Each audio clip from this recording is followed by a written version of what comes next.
Ако искате скъпи игри на ниски цени, моля посетете Kinguin. И ако искате са още по-евтини, можете да използвате моя промокод TheFrostBG с 3% отстъпка. Линк към сайта долу в описанието. Take me.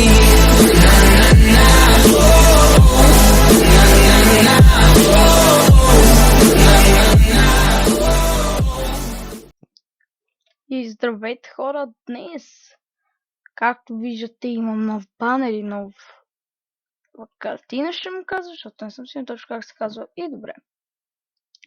И така хора, както виждате, това са новия ми банер и новата ми картина.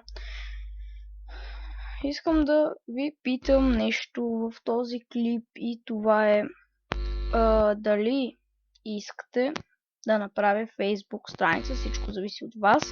Дали вие ще сте такова, не просто да качвам нещо на празно място или Facebook акаунт, да не е страница, да е акаунт. Съжалявам, не си изключих скайпа, така искам да ви питам това. Отгоре сега ще ви излезе една анкета, да и не, моля гласувайте. Като гледате това, моля сега гласувайте. И така, нека започвам. Ето това общо взето са новите неща. Мисля новите картина и банер, както виждате League of Legends CSGO, които са в принцип игрите, които се играят на стримове. Има и Minecraft, временно принцип са Лига и CSGO. Както виждате, това е от CS 1.6, това е от старата лига и ето тези са от новите.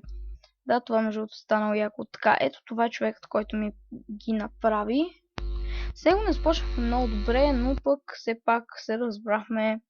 Така, това е човека VentiBG Gaming, линк към канала му ще има долу в описанието. И да, благодаря му. С него не започнахме много добре в началото, но след това успяхме да такоме. ОМГ, защо не изключих този скайп? И общо взето, това е неговия канал.